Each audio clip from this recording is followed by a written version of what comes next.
Salut, salut pour cette nouvelle vidéo pour t'expliquer comment traverser cette période de janvier 2026 dans laquelle tu peux te sentir fatigué, désespéré, las, abattu. Cette période-là, qui est certes pas facile, c'est une période de transition.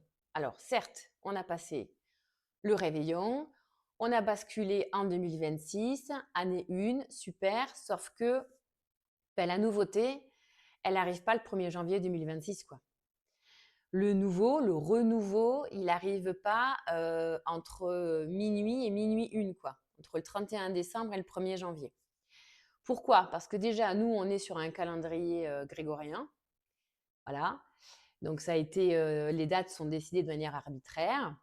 Les Chinois font le nouvel an au mois de février déjà, donc on est tous à fêter des nouvel an à différentes dates. En énergétique, c'est la même chose. Voilà. L'énergétique, c'est quelque chose qui est fluctuant. Comment traverser cette période-là et pourquoi est-ce qu'on traverse cette période-là? Eh bien, je vais te l'expliquer dans cette vidéo. En fait, ce qui se passe, c'est que ta fatigue, ton désespoir, ton coup de déprime t'indique que tu es en train de shifter au niveau énergétique. Alors, dit comme ça paraît chouette et ça l'est. C'est chouette parce que quand on va intégrer des énergies, les symptômes en fait de l'intégration de ces énergies peuvent se faire de différentes manières et par différents biais. Ça peut se faire par la joie, ça peut se faire par le rire, ça peut se faire également par la colère et ça peut se faire par la fatigue. Donc, la fatigue, elle t'indique que tu es fatigué, certes, mais que tu te sens las, que tu te sens parfois à bout, que tu te sens vraiment avec un coup, oui, de déprime et un petit peu ce sentiment de désespoir. Pourquoi? Parce qu'en fait, tu as lâché l'ancien. Parce que tu as bien travaillé sur toi, alors entre guillemets, j'aime pas trop le mot travailler, mais en tout cas, tu as procédé à des ajustements, tu as procédé à des changements par des choix que tu as faits, par des alignements dans tes relations, dans tes habitudes, dans tes comportements qui ont été différentes, plus alignés à qui tu es et à qui tu veux devenir. Donc ça, c'est une bonne nouvelle. Mais en revanche, quand il y a des fins de cycle, des fins de relations, des fins d'habitude, des fins de comportement, eh bien forcément, il y a cette phase que moi j'appelle un sas, c'est entre deux, où tu es plus dans l'ancien, mais tu n'es pas encore dans le nouveau. Donc forcément que c'est ballottant. Donc comment est-ce que tu fais pour traverser cette période-là ou ces périodes-là? Eh bien, je t'invite à aller communiquer avec ta fatigue. Et comment est-ce que tu fais pour communiquer avec ta fatigue? Tu vas scanner différentes choses. Et en premier, tu vas scanner ton corps physique. Comment est-ce que tu fais pour scanner ton corps physique? Et si ça t'intéresse, je fais ça dans mes accompagnements privés. Tu trouveras les informations dans la description de cette vidéo. Pour scanner ton corps physique, il te faut un moment à toi de recentrage où tu vas prendre 3 grandes inspirations pour revenir à l'intérieur de toi. J'ai également une vidéo de technique de respiration sur ma chaîne que tu retrouveras. En faisant cette technique de respiration, donc déjà prends 3 grandes inspirations, tu peux fermer les yeux ou pas, mais surtout, connecte-toi à toi. Donc, et pose-toi la question, où est ta fatigue? Est-ce qu'elle se situe dans la tête? Est-ce qu'elle va se situer sur les épaules? Est-ce qu'elle va se situer dans ton thorax? Est-ce qu'elle va se situer dans ton estomac, dans ton ventre? Est-ce que c'est les articulations? Est-ce que c'est tes pieds? Est-ce que c'est tes genoux? Tu scannes. Tu te poses les questions et sans jugement aucun, juste fais des constats de ma fatigue, c'est dans ma tête. J'ai la tête qui est hyper lourde. Tu le notes. J'ai la tête lourde. OK. Ou ça peut être différents endroits, tu vas noter en fait où se trouve ta fatigue. Tu fais pareil avec tous les autres symptômes. Est-ce que c'est de l'abattement? Est-ce que c'est du désespoir? Est-ce que c'est un coup de déprime? Vois physiquement où se trouve ta déprime, où se trouve ton abattement. Ça, c'est ton corps physique, d'accord? Et tu vas faire la même chose pour ton système de pensée. Donc, je me sens déprimée, je me sens fatiguée. Pour quelles raisons? Pose-toi la question. Quelles sont les raisons de ma fatigue? Est-ce que c'est un manque de sommeil? Est-ce que c'est des tracas? Est-ce que c'est beaucoup d'actions à effectuer? Est-ce que ce sont des démarches à faire? Pareil, tu poses. Tu poses sur un papier tout ce que ça peut concerner. Est-ce que c'est une relation avec quelqu'un? Est-ce que c'est quelque chose pour l'instant où tu te sens incapable? Ou est-ce que c'est quelque chose dans laquelle tu as un manque de compréhension? Est-ce que c'est quelque chose que tu n'arrives pas encore à gérer, que ce soit une émotion, que ce soit une situation? Peu importe, tu la notes. Et ensuite, tu vas faire le scan de ton système de croyance. C'est-à-dire, dans ta fatigue, qu'est-ce que tu crois? Est-ce que tu crois que, par exemple, ta fatigue n'est pas normale? Ça, c'est une magnifique croyance.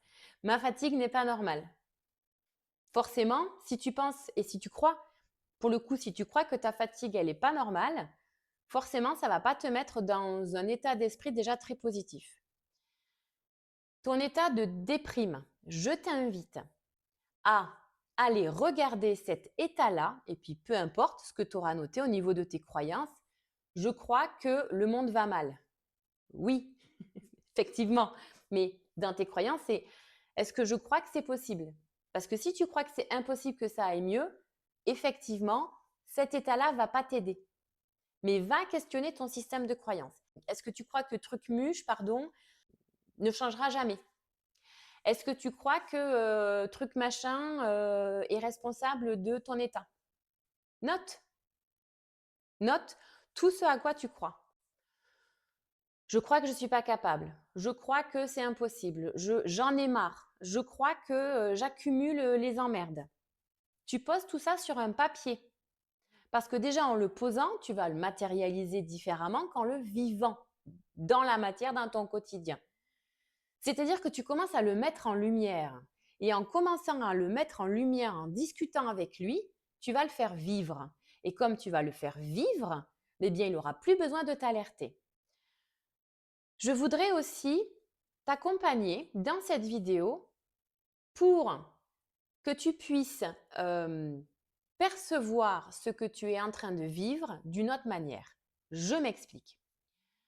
Si par exemple tu vois la fatigue comme négative, eh bien forcément qu'elle va te plomber.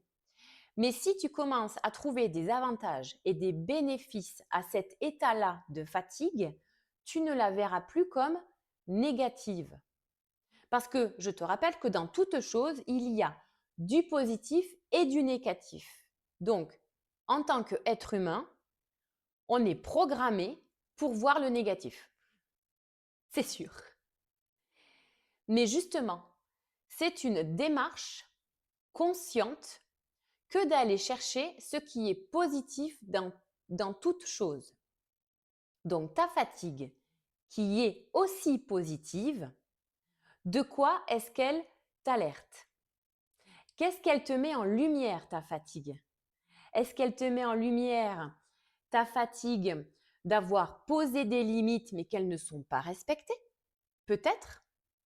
Est-ce qu'elle te met en lumière un état un petit peu de désolation, enfin d'être désolé parce que tu as fait le choix de te choisir toi et d'arrêter une relation? Et dans ces cas-là, forcément qu'il y a du positif, parce qu'à se choisir soi-même pour le mieux pour soi, ben forcément oui avec des décisions difficiles, mais quand même, l'action, elle est positive. Parce que lâcher une relation ancienne qui est inutile aujourd'hui, en disant merci parce qu'elle a servi dans le passé, mais en disant maintenant c'est stop. Parce que je ne me reconnais pas ou je ne me reconnais plus et je souhaite autre chose dans ma vie, donc tu vas être plus dans l'ancien, tu vas être dans ce sas-là, où en fait le nouveau n'est pas encore là. Donc, c'est normal que cet état de déprime arrive. Va chercher les avantages à ce côté déprime. Va chercher les bénéfices et les côtés positifs de ce que cet état-là a sur toi, te procure. Il y a forcément un avantage et il y a forcément des bénéfices à cet état-là, que ce soit, la fatigue, que ce soit l'inconfort, que ce soit le désespoir, le côté déprime. Maintenant, j'en ai discuté avec certaines personnes, si tu as besoin de soutien pour te rebooster un peu, fais-le. Mais pourquoi est-ce que je dis ça? Parce que quand tu es un combattant silencieux, quand tu es quelqu'un qui se remet en question, quand tu es quelqu'un qui prend sa vie à bras-le-corps, quand tu es quelqu'un qui est un battant ou une battante, je parle au masculin parce que j'inclus les deux, autant battant que battante. Cet état-là, il n'est pas du tout confortable. Quand tu es un battant et que tu prends ta vie à bras-le-corps, les états de fatigue et de déprime, tu les réprimes. Et c'est pour ça qu'ils s'impriment. Mais non, un battant n'a pas le droit, système de croyance, n'a pas le droit d'être fatigué, d'être déprimé ou de se sentir désespéré. Ben si, en fait. Je te l'annonce. Si, bien sûr que si.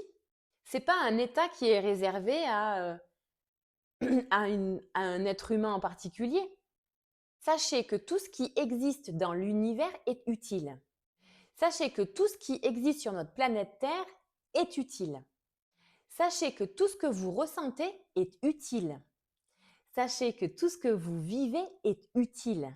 Donc, allez chercher l'utilité de votre fatigue, l'utilité de votre désespoir, l'utilité de votre inconfort et l'utilité de votre colère. Parce qu'il y a forcément une utilité. Ensuite, la vie et le quotidien va vous amener des situations, pas pour vous tester. Parce que j'ai entendu ça. L'univers me teste. Alors non, non, il n'est pas pervers l'univers. Il ne va pas vous tester. En revanche, il va vous amener des situations qui vont être de vraies opportunités pour vous calibrer.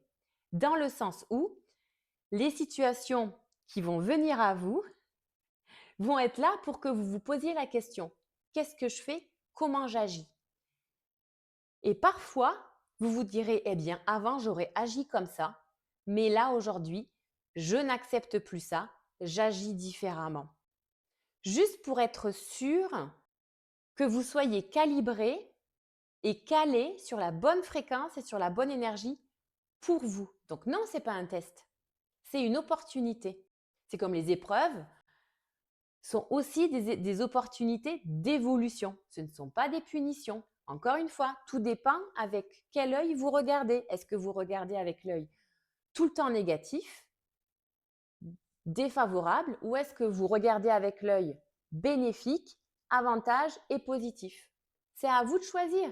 Et encore une fois, si vous avez besoin de soutien, faites-le, mais posez-vous la question. Est-ce que le soutien, par exemple, à aller voir mon médecin pour prendre des antidépresseurs, est-ce que ce ne serait pas une fuite pour aller discuter avec ma déprime? Posez-vous juste la question et après, vous agirez en âme et conscience. Mais essayez de partir dans un dialogue avec vous parce que tout est utile. Qu'est-ce que cette déprime vous dit? Est-ce que cette déprime, elle ne vous dirait pas, oui, tu es dans le vide parce que tu as stoppé quelque chose et que le nouveau n'est pas encore là? Comment est-ce que tu peux accueillir ce passage-là? Eh bien, en te scannant physiquement tes pensées, tes croyances. Dernier point est super important. Une fois que tu as fait tout ça, sais-tu où tu veux aller pour 2026? Sais-tu où tu veux aller fin janvier? Sais-tu où tu veux aller en février 2026? Sais-tu où tu veux aller en mars? Qu'est-ce que tu veux accomplir? Quels sont tes objectifs petits, moyen et grand. Parce que si tu n'as pas d'objectif, si tu n'as pas d'envie, si tu n'as pas de désir, de réalisation, peu importe ce que c'est, alors ce vide t'indique, pose-toi avec toi-même et commence à y réfléchir. Parce que l'être humain, s'il n'a pas de direction, il n'avance pas. Il n'avance plus. Donc, pose-toi la question. Qu'est-ce que tu veux voir rentrer dans ta vie?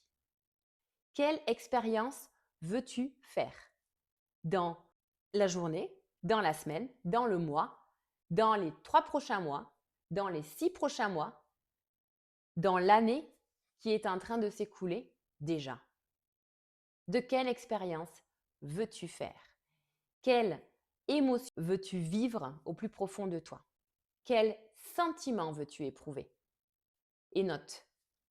Parce que tant que tu vas noter, tu vas matérialiser et tu donnes l'autorisation à l'univers de s'organiser pour te l'amener. Alors, je te souhaite une belle traversée de cette période de janvier 2026. Si tu as besoin d'accompagnement en privé, n'hésite pas à me contacter. Je suis là pour ça et je te souhaite une belle journée. À bientôt.